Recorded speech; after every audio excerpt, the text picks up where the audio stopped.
इधर घमासान मचा हुआ था। महल और उसके लोग अंजोरी से भिड़े हुए थे। वो आग जलाते और अंजोली फुर्ती से उन पर पानी डाल देती। वो उस पर मछलियों वाले जाले भी फेंक रही थी। वो कभी उलझ जाती तो कभी उस जाले को पकड़कर ही उन लोगों को आपस में भिड़ा देती। अगर ये अब तक समंदर होता तो वो सारे कब के मर चुके होते। मुकाबला कुछ हद तक इसलिए हो पा रहा था कि यह जमीन थी और वो संख्या में ज्यादा थे। चिढ़कर एक बार फिर उसने मुंह खोला और उसकी वही भयंकर आवाज बाहर निकली, वही जो सायरन का सबसे बड़ा हथियार थी। सारे एक बार फिर सर पकड़कर बैठ गए। इधर शहर में नैना इस बात से परेशान थी कि कबीर का क्या हुआ होगा। वो लोग कौन थे? उसका भाई घर आ चुका था तो उसने फौरन कबीर को कॉल किया, मगर कबीर ने कॉल नहीं उठाया। वो भागती हुई थाने पहुंची, मगर इंस्पेक्टर आचार्य भी वहां नहीं थे। पता चला वो अस्पताल में था। वो अस्पताल पहुंची जहां इंस्पेक्टर आचार्य कुछ लोगों से ज़रूरी बातें कर रहा था। उसकी नज़र भी नैना पर पड़ी। वो उन लोगों से फारिग हुआ तो नैना के पास आया। अजीब बात है, इंस्पेक्टर आचार्य बोला। क्या हुआ? वो लड़का जिसे तुम एकांत कहती हो, क्या हुआ उसे? नैना जल्दी से बोली। उसकी शिनाख्त हो गई है। उसका नाम दर्शित है, दर्शित बहल। बहल? नैना उलझन से बोली। हाँ, वो इंस्पेक्टर बहल का छोटा भाई है। क्या? नैना का हाथ सदमे से उसके मुंह पर गया। इधर लड़ते हुए सारे अधमरी हालत में पहुंच गए थे, मगर बहल ने खुद को संभाला। उसने जेब से ईयर प्लग निकाला और अपने कानों पर लगा लिया। वो उठा और अंजोरी तक पहुंचा। वो अब भी चीख रही थी, मगर साथ ही उसे हैरानी से भी देखने लगी, क्योंकि बहल पर अब उस चीख का उतना असर नहीं हो रहा था। तभी बहल का हाथ घूमा और वो आवाज़ एकदम से थम गई। अंजोरी गिर पड़ी।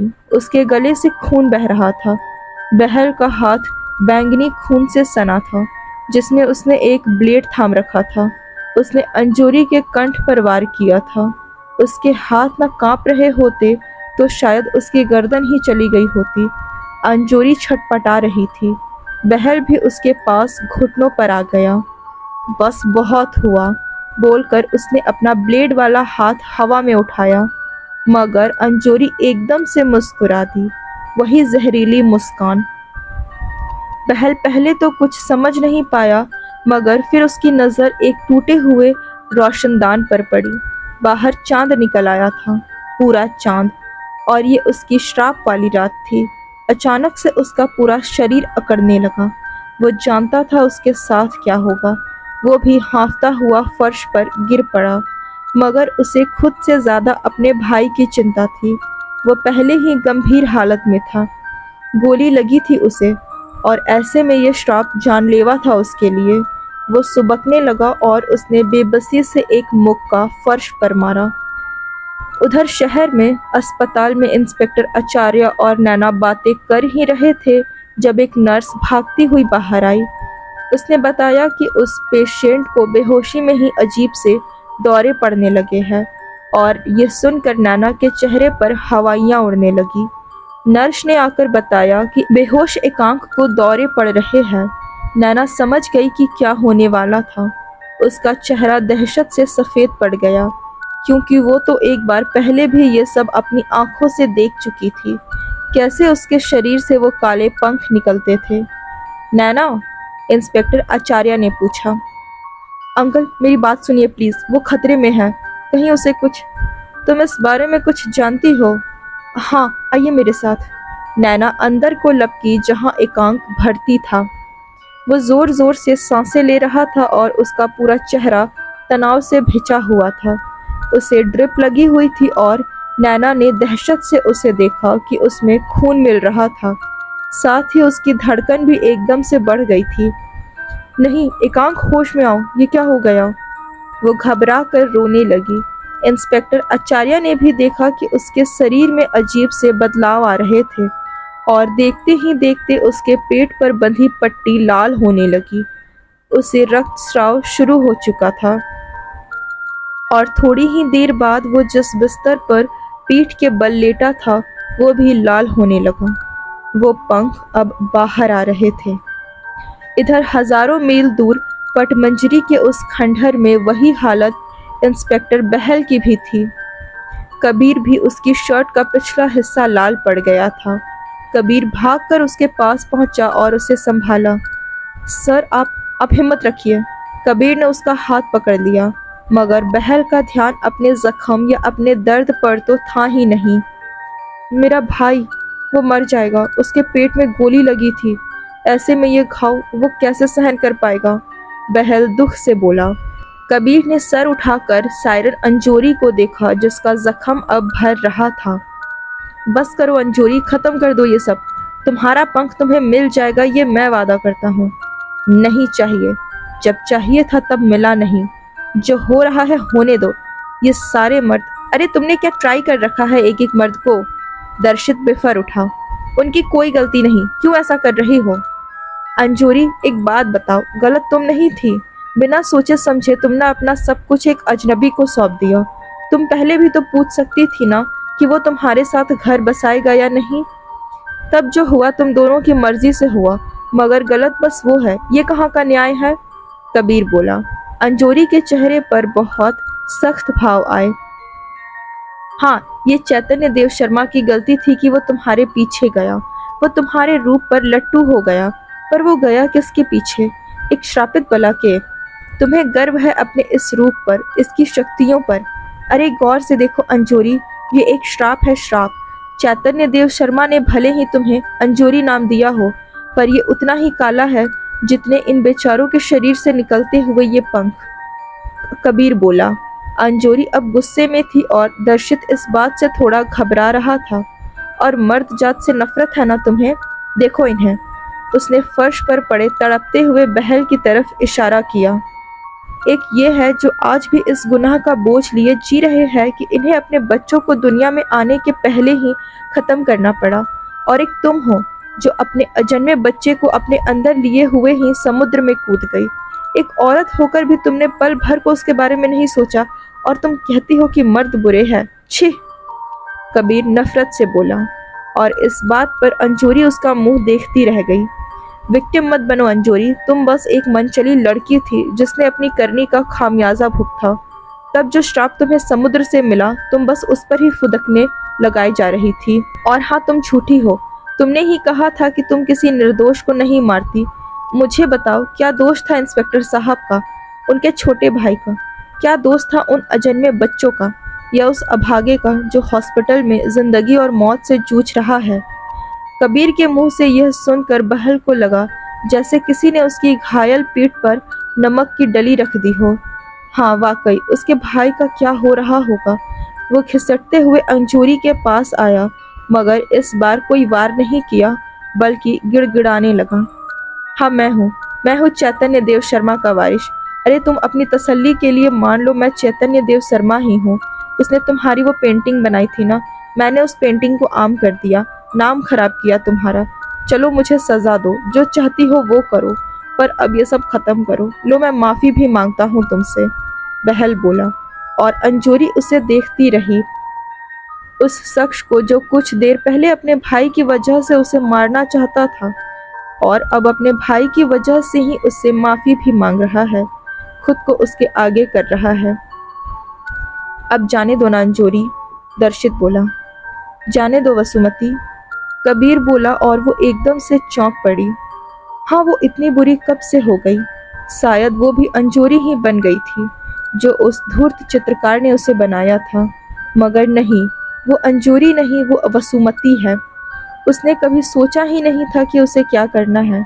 जब उसकी आंखों से एक आंसू निकलकर बहल के शरीर पर गिरा और वो ठीक होने लगा, बहल एकदम से उठ बैठा और उसने हाथ पीछे ले जाकर अपनी पीठ टटोली। कहीं कोई जख्म नहीं, वो ठीक हो चुका था, और वो जानता था कि इस बार ये हमेशा के लिए है। अंजोरी भी हमेशा से कहीं ना कहीं जानती थी कि वो गलत थी। बेवजह अपनी जिद के हवाले वो कितने मासूमों को सजा दे रही थी जिनका कोई अपराध भी नहीं था। उसकी वो जिद ही पिघल कर उसकी आंखों से बह गई, और अब सब ठीक था। उस श्राप से आज़ादी मिल गई थी। कबीर ने भी एक मील लंबी चैन की सांस ली। अब बस एकांत का ज़्यादा नुकसान ना हुआ हो। खैर वो अस्पताल में था, संभल जाएगा। सब वहाँ अजीब तरीके से शांत हो गया था। तब कबीर सामने आया। मुझे मदद चाहिए सर, आपके लोग कर देंगे। कबीर बोला। बहल ने उसकी तरफ देखा। वो पंख यहीं हैं, हमें ये फर्श तोड़ना होगा। तुम्हें कैसे पता?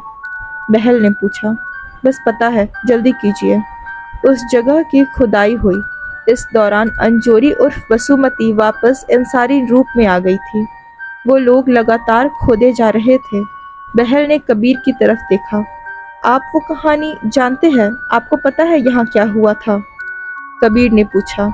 हाँ जानता हूँ। मेरे पास अभी चैतन्य देव शर्मा की डायरी पड़ी हुई है, वही जो कभी मेरे पिता के पास थी और उनसे पहले मेरे दादाजी के पास। सब लिखा है उसमें। एक बार को परी कथा लगती है, मगर जब खुद की पीठ चीर कर काले पंख बाहर आए ना, तो हर परी कथा पर यकीन भी हो जाता है। बहल बोला तो कबीर ने सहानुभूति से सर हिलाया। पर उसमें किसी पंख का जिक्र तो नहीं है, वरना मुझे ये बात पता होती। बहल ने कहा। वो शायद पंख की बात बोल कर गए। उनको लगा होगा कि पंख की वजह से अंजोरी हमेशा उनकी गुलाम रहेगी, मगर वो तो उल्टा श्राप देकर निकल ली। कबीर बोला। मगर पंख यहाँ इस फर्श के नीचे? बहल ने पूछा। जब अंजोरी गिरी थी तो इस गेस्ट हाउस की छत टूट गई थी। उसे देव शर्मा ने खुद ही रिपेयर कराया था। तब उनके लिए क्या मुश्किल होगा गड्ढा कर पंख को छिपाना, फिर मजदूरों से पलस्तर चढ़वा देना। कसम से मुझे मिल जाए तो गोली मार दूं उसे। बहल दांत पीसता हुआ बोला। वो जानते थे कि ज्यों ही पंख अंजोरी को मिला वो उन्हें मार डालेगी। वो तभी तक सेफ है जब तक पंख की वजह से उसे ब्लैकमेल कर सकते हैं। बस इसीलिए पंख नहीं दिया। मगर जब पंख नहीं मिला तो अंजोरी ने उनके पूरे खानदान को श्राप दे दिया। मुझे लगता है उस श्राप से ही त्रस्त होकर चैतन्य देव शर्मा वापस आए थे इस पंख को वापस करने, मगर दिल का दौरा पड़ने से यही मौत हो गई उनकी, और ये बात और पंख दोनों ही दबे रह गए। कबीर बोला। और तभी सर इधर आइए, खुदाई कर रहे लोगों में से कोई बोला। जब वो वहां पहुंचे तो देखा कि गड्ढा लगभग 5 फुट गहरा खुदा हुआ था और अंदर मिट्टी में सना लाल रंग के कपड़े की पोटली जैसी चीज रखी हुई थी। कबीर झुकने को हुआ, मगर बहल ने उसे रोक दिया। वो जानता था कि इसे उसी को करना होगा।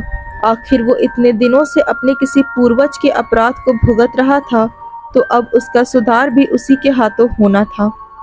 बहल ने उस पोटली को बाहर निकाला जो लाल मखमली कपड़े में लिपटी हुई थी। फिलहाल उस पर मिट्टी लग गई थी, मगर बहल ने जब उसे खोला तो ऐसा लगा जैसे उस अंधेरे गेस्ट हाउस के खंडहर में चांद निकल आया हो। वो मोतियों की तरह चमक रहा पंख था, बेहद नरम और घना रोएदार सा।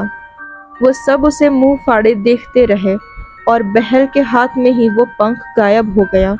सबकी आह निकल गई कि वो पंख गया कहाँ, मगर कबीर ने झट से मुड़कर अंजोरी को देखा। पंख वापस अपनी जगह पर था। वो फिर सायरन में बदल चुकी थी और अपने पंखों को लहराकर खुश हो रही थी।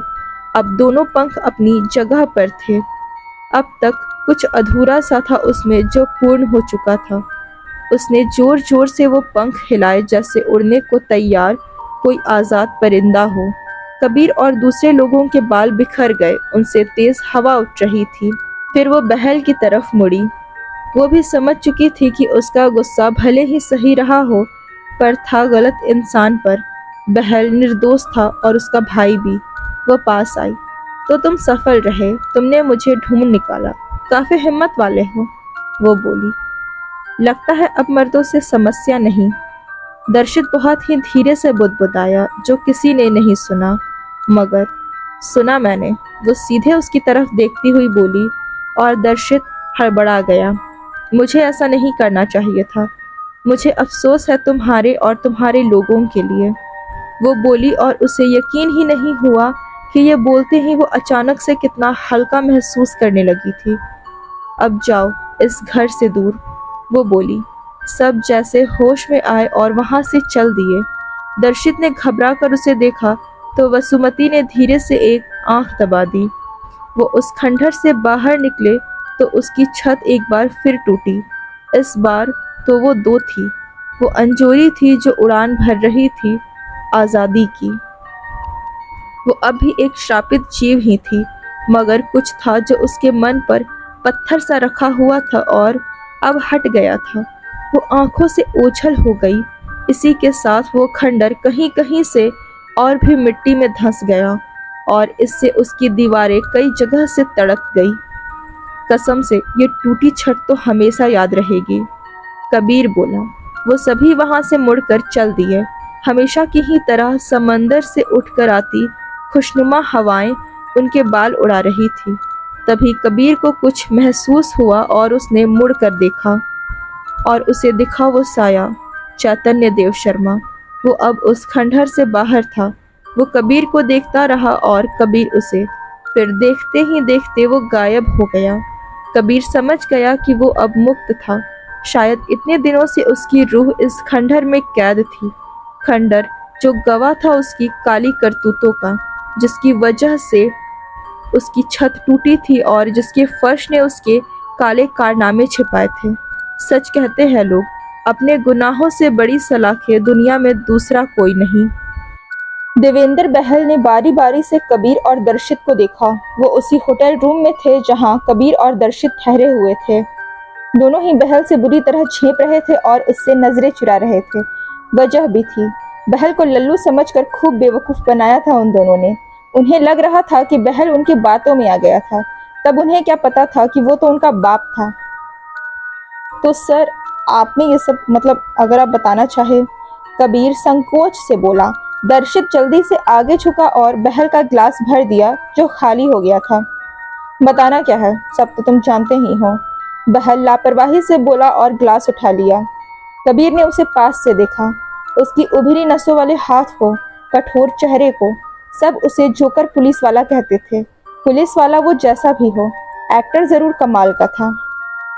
सर, आप देव शर्मा की ब्लड लाइन में कैसे हुए? आप तो बहल है, दर्शित ने पूछा। बहल ने फिर अपना एक ग्लास एक सांस में खाली किया और उसे सामने मेज पर रख दिया। दर्शित ने दोबारा बोतल उठाई तो बहल ने उसे मना करते हुए कहा, मेरे अपने पिता की मौत बहुत पहले हो चुकी है, जब मैं 13-14 साल का ही था। तब मेरी माँ ने अविनाश बहल नाम के एक पुलिस अधिकारी से दूसरी शादी की थी। मेरे पिता एक बहुत बड़े बिजनेसमैन थे, लेकिन उनका सारा कारोबार और वो खुद खत्म हो गए जब मेरे भाई की मौत हुई। वो खुद इस श्राप को अपने बचपन से भुगतते आए थे, लेकिन जब उनके बच्चों पर बीती तो उनसे सहन नहीं हुआ। वो सब छोड़कर सायरन की तलाश में निकल गए और फिर कभी वापस नहीं आए। तो आपको कैसे पता कि वो अब नहीं? कबीर ने पूछा। मुझे सब पता है, क्योंकि वो सिर्फ मुझसे कुछ भी नहीं छुपाते थे। हम साथ काम कर रहे थे। हालांकि मैं बहुत छोटा था, मगर उन्हें लगता था मुझे सब पता होना चाहिए। वो सायरन को ढूंढ रहे थे। हमने एक समुद्र के किनारे कैंप लगा रखा था। जब एक रात वो गायब हो गए। बहुत ढूंढा मैंने उन्हें, मगर वो नहीं मिले और मैंने उस चीज की आवाज सुनी। सायरन? अंजूरी? दर्शित ने पूछा। दुनिया में वो इकलौती सायरन नहीं है। हाँ, ये बहुत रेयर होती है, मगर और भी है, और वो वाली कोई और ही थी, बहल ने बताया। और ये सुनकर दोनों के ही रोंगटे खड़े हो गए। मतलब एक और सायरन? उसने मेरे पिता को मार डाला था। मैं इतना डर गया था कि भागकर कैंप में छुप गया था। आपने देखा? नहीं, पर मैं कई दिनों तक वहां भटकता रहा और एक दिन मुझे एक म्यूजिकल इंस्ट्रूमेंट मिला जो कि शायरन की खास पहचान होती है। वो इंसानी हड्डी और उसके अपने बालों से बना होता है, जो बहुत मजबूत होते हैं, बहल ने बताया। और कबीर एकदम से चौंक पड़ा। हाँ, ऐसा ही एक इंस्ट्रूमेंट एकांक के पास भी तो था, जो नैना को मिला था जब उसने उसकी एक अलमारी खुद पर गिरा ली थी। हाँ, वो आखिरी निशानी है मेरे पिता की। सब खत्म, उनकी फैक्ट्री भी बंद हो गई, बहल बोला। फैक्ट्री के नाम पर कबीर चौंक पड़ा और बहल की तरफ देखने लगा।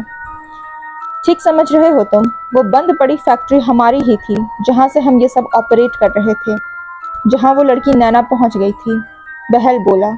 मतलब वो सेटअप जिस फैक्ट्री में था वो कभी उसके अपने पिता की हुआ करती थी। पर आपने ये सब क्यों किया? मतलब ये पेंटिंग और ये सब? मतलब आई नो अंजोरी को ढूंढने के लिए किया, पर दर्शित बोलता हुआ रुक गया। असल समस्या यही थी, हम किसी सायरन को ढूंढ भी ले तो भी क्या गारंटी कि वो अंजोरी ही हो। हमें खास अंजोरी ही चाहिए थी और हमारे पास उससे जुड़ा बस वही था, वो पेंटिंग। इस तरह शुरू से ही मेरे दिमाग में इसका धुंधला सा आइडिया था, इस पेंटिंग को इस्तेमाल करने का। और फिर एक दिन तो चमत्कार ही हो गया। बहल बोला और हंसा। क्या हुआ सर? हमने सुनी थी वसुमती की कहानी, उसका दिया श्राप भी छेड़ रहे थे, मगर हम पहली बार किसी ऐसे लड़के से मिले जिसने वसुमती को देखा था। बहल बोला और सीधे दर्शित की तरफ देखा। दर्शित हड़बड़ा गया। मतलब क्या बहल को उसका सच मालूम था? तुम एकांक हो ना? बहल बोला और दर्शित ने कबीर की तरफ देखा। आप जानते हैं? कबीर ने कहा। हाँ, अब जानता हूँ, मुझे नैना ने बताया। बहल आराम से बोला। उसने अंकुश को किडनैप करके ये जानकारी निकाली थी। आप कैसे? छोड़ो उसे, असल बात यह है कि मैं जानता हूँ। बहल दर्शित की तरफ मुड़ा। वो शाम जब तुम बीच पर अकेले रह गए थे, तुम वसुमती से मिले और तुम दोनों में झूमा झटकी हुई। तुमने उसके पंख नोच लिए, फिर डर कर वो सारे अपनी जेब में भर लिए और तुम बेहोश हो गए, ठीक? बहल ने उससे पूछा। दर्शित ने हाँ में सर हिलाया। फिर? बहल ने पूछा। फिर क्या? मुझे अस्पताल में होश आया, मैंने अपने सौतेले पिता की बात सुनी और वहां से भाग गया। दर्शित ने कहा। यह सच नहीं है पूरा, बहल बोला। ये आप क्या बोल रहे हैं? दर्शित हैरानी से बोला। मतलब कि यह सच तो है, मगर पूरा सच नहीं है। पूरा सच मैं तुम्हें बताता हूँ। जब तुम्हें होश आया था और तुम भागे थे, तब तुम्हें दरअसल दूसरी बार होश आया था, मगर उसके पहले भी तुम्हें एक बार होश आया था, और अब तुम्हारे साथ कमरे में कोई और भी था। बहल बोला। कौन? अगले भाग में हम इस राज से पर्दा उठाएंगे। तब तक के लिए बने रहिए। अगर कहानी पसंद आई तो वीडियो को लाइक करें, अपने दोस्तों के साथ शेयर करें और चैनल को ज़रूर सब्सक्राइब करें, क्योंकि नोटिफिकेशन में ही अगला पार्ट पॉपअप होगा और आप इस रहस्यमयी कहानी के तार सुलझा पाएंगे।